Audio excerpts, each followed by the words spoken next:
Want to welcome y'all back to a nice, exciting episode of Talk of the Topic. I'm your host, Reezy. I'm here today with my boy Shaka, man, a B-Town legend, a guy who's always been heavy in the game in the streets, has always been positive and a role model to a lot of us young cats that's been around the way, man. Want to thank you to come in today, man. I appreciate you, man. You know what I'm saying? I want everybody to know Berkeley been around and been on the map for a long time due to OGs such as yourself. And I just want to know how do you feel the way the city has built up from when you first got into the city, grew up in the city, and where it is now? Berkeley has always been a city of protest, a stand-up city from the beginning since the 60s and the 70s. It has one of the greatest universities in it in the world. So it's always been a diverse city. Right now, I just think we need to lean on our politicians a little bit more because we should be able to get more out of the city that we help build. I also think that a lot of the youth in the city with the diversity, we don't see too many black faces in the city like we used to. A lot of the cats I want to say younger than you, younger than me. Uh, there's no sports movement like it was in that era and time, and I don't see a lot of homeowners that look like me and you around the area. What do you think about that? It's called gentrification. It's like Berkeley has no limit of what they can charge people. So basically, it's if you don't have the income, they're going to move you out. They're trying to transcend the city to what they want it to be. Not people like me who look like me and you owning homes anymore. Back in the days on the waterfront and on South Berkeley, there were so many black homeowners, it would drive you crazy. Right. It was the place to send your kids to school. It was this place everybody wanted to be a part of. So right now we need to get back on these politicians and stand together and try to fight for what's truthfully and rightfully ours. I agree with that. With that being said, you grew up on the waterfront. You grew up on South Berkeley. You attended Malcolm X, and you grew some longtime friends that you did music with and also did promotions with. Tell us a little bit about that. I grew up in South Berkeley on Ashby Street as a youngin'. I went to Emerson and I went to Malcolm X with all the South Side guys, and I had a friend like a brother to me, Lance Spencer, and he became a promoter. His father was number one contender in the world back in Muhammad Ali's day, Thad Spencer, and his brother played with Marcus Allen at USC. So it was always a high caliber family. You expected greatness out of that, and he also followed up with being a great cat, promotions and shit. So in the '90s, he came back for me. And you know what I mean? Like, come on, man. He pulled up on me in a big old Lexus, and me with the Texas. You know what I mean? So is that what inspired you a little bit to want to start doing those major picnics and parties that you had going on in the early '90s and 2000s? Oh man, I went out there. Me and Kenny Pitts. Kenny Pitts is Tone Capone cousin, and me and Spencer's real close. So they took us out there when they with Scarface and them. Tone Capone was doing beef with Scarface. Then we stayed out there for like 30 days. I had to come back out here because my friend was murdered, and just seeing how they got down, just gave me the spirit and the strength to bring it out here. And for about 20 years in a row, it was working masterfully, But I give all the credit to them. And that's pretty dope. So basically, moving around in these different circles and having your own inspiration and things that you wanted to do made it to whereas party promoting and throwing picnics that I remember growing up on, like the Bunny Man picnic, right? That's what you're referring to? Okay. And Bunny Man. I gave the Amp Thousand picnic August 1st, 1998. I was out there with Spence and Tone Capone. Right then when we found out he was murdered, then I flew back and we gave him a picnic. That's the picnic when the girl dancing on me. That's but I gave another friend of mine, Howard Eugene Nichols, picnic, and we did it for 10 years straight. He was a hell of a brother, man. He was inspirational, and he also came back for us also, and really loved us and never high-sided on us or nothing. Just wanted us to get back, wanted to get our life together, and we did. And we repaid him back by giving him that picnic. So a lot of people know who he is till this day, and he been gone. He been gone since '94. That's a long time, man, since 1994 to 2026. Still keeping those positive brothers' name alive, man. I respect you for that. That's a big deal. So my next question is do you think that you'll be doing some more picnics and promotions in the near future? Is there anything else that you want to get out here? And I see you got the jackets. I see you doing clothing line now with the with your hoodies and jogging suits and jackets and different things like that. Is this something that you're going to continue moving through the town? Hopefully, I'm getting old now. It's time for me to pass the baton to people like you. You know what I mean? But I'm gonna keep on doing what I do till I can't do it no more because it makes me happy, makes me feel good. But I'm just really just enjoying my life. I'm in my golden years. I done did what I did what I was supposed to do. I'm trying to pass the baton to brothers like you who deserve it. Yeah, because they was telling me it's a cat riding around there, 3 drop while up. You know him? I can't stop 3 drop while out, man.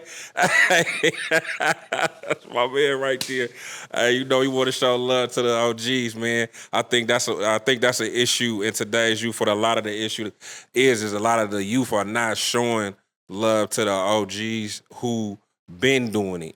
You know what I'm saying? And not just started it or caught on to it in their golden years. They've been showing a lot of love to us since we were kids, showing us how the proper way to do things and also being able to survive in this game. And I think a lot of the youngsters is passing too young due to the fact that they're not grasping positive energy. There's too much of trying to be negative and trying to talk down on one another instead of uplifting each other, man. How you feel about that? Man, you're exactly right with that, man. The youngsters are, a lot of the youngsters and a lot of the older people are still are helping them with that madness. You hear it all the time. We ain't listening and all that. You gotta listen to learn. You know what I mean? You got to close your mouth sometimes. That's why God gave you 2 ears. He only gave you 1 mouth. So we also got to understand that we got to listen so we can get the wisdom. Like Proverbs, you read the book of Proverbs in the bottom, to understand the sayings of wise people, So we got to understand. We got to listen to our OGs. That's how we get the game. You know what I mean?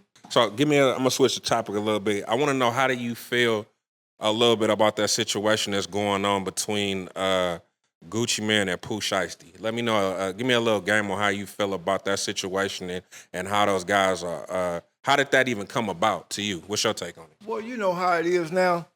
When somebody see you doing good, they're always gonna try to push you to go against the person that brought you where you got to. You know what I mean? Gucci Mane got him where he was rich. I think he should have honored the contract, then got out of it. But I mean, by doing what he did, he killed himself. You know what I mean? He was out here. He had a following out of this world. All he had to do was continue doing what he was doing. He was going to be rich. I think by not listening, like we say, by doing what he did, he did it to himself. I wonder. I mean, what do you think will make a young man like that? He just got out of prison for doing 4 years before that, right?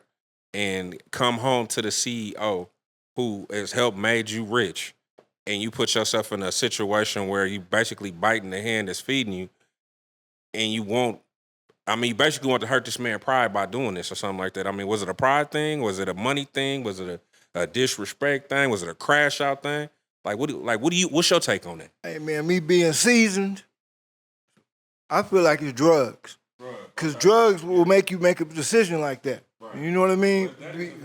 Right, but he's not listening to his daddy. Evidently, his daddy is following him. You know what I mean? Because his daddy was there, right? So drugs will make you do some crazy stuff. You know what I mean? Especially if your daddy and them ain't teaching you right.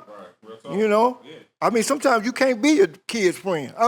Me and my kids get into it. I'm not their friend. I'm their daddy. Right. I think that plays a big take in a situation.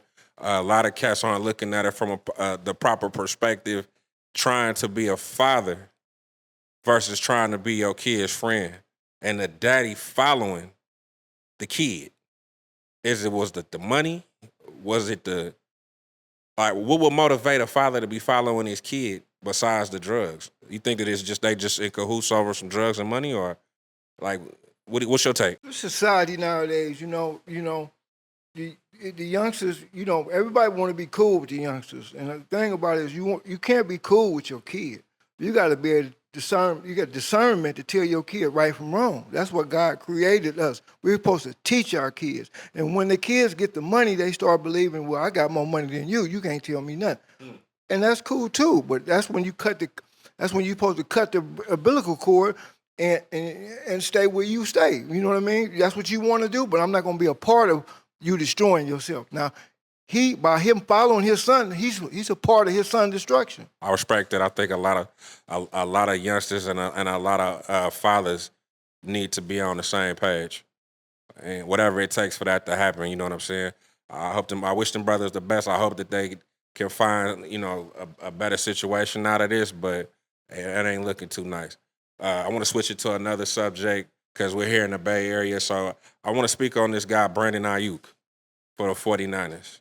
Some people will say he's crashing out over millions. Some people will say Kyle Shanahan, they got something going on behind the scene, something that we don't know, some type of dialogue, disrespect, whatever the case may be. I mean, I don't know. What's your take on it? I done had a bunch of sons to play football. I have a little expertise on that. Football is a game where you get hit in the head a lot. So once you've been playing since you're six years old, so you get to be 23, 24, 25, a lot of CTE going on. And a lot of people ain't really understanding. I got a couple of kids who play football for a long time. Right.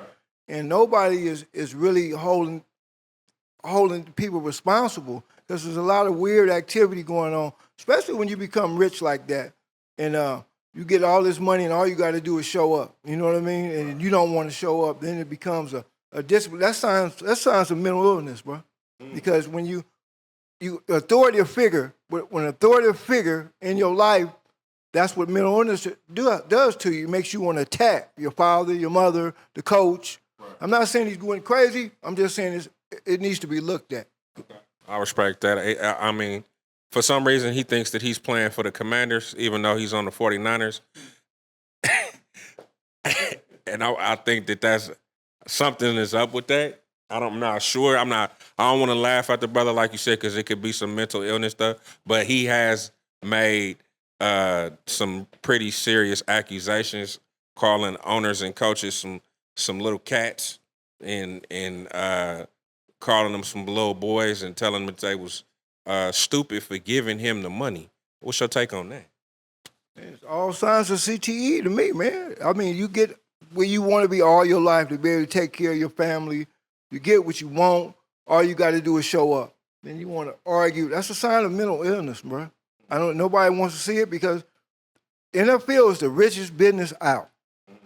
And if everybody just come forward with all their kids and all the stuff that's going through and how they acting, they'll run the NFL out of business because it's affecting these kids. These grown kids now are acting like something's wrong with them. Why would you get to the point where you can make all that money, don't never have to work a day in your life, and all you got to do is show up? The coach is the coach. That's what he get paid for. He's a damn good coach. I'm a Minnesota Viking fan, but I will give Shanahan.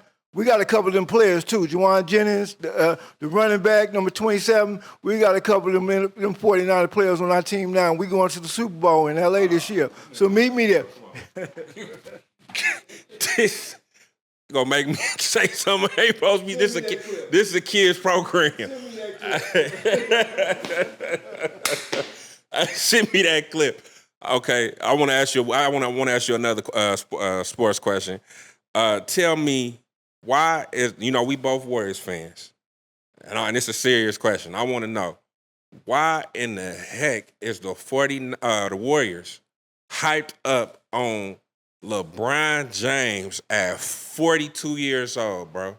I want you to please explain that to me. First, I got to make you understand something. Black don't crack. You know what I'm saying? Yeah. So he's for sure. You can pistol in him for 20 a night. Okay. And he gonna take the ball. He ain't gonna be scared. He's a wizard with the ball. He got Magic Johnson skills in him. He's not a selfish player. He's old, but he can get you 20 a night. I mean, you're next to Curry, and he gonna get you 20 a night. So that's 40 right there. You know what I mean? So, I mean, then Draymond, him as partners. So, you know, and I'm gonna keep it 1,000 with you. We got the best weed in the world. Would you want to come out here? I hear you on that, but for you to so explain to me this then. You said 20 a night from LeBron James, but you just had 20 a night from Kuminga and you didn't want that. And I'm looking at it from the perspective if Kuminga was just there and his price tag isn't even a fraction of LeBron James' price tag. I get uh, the media spectacle that you would get with LeBron James. So is it more that they trying to sell jerseys?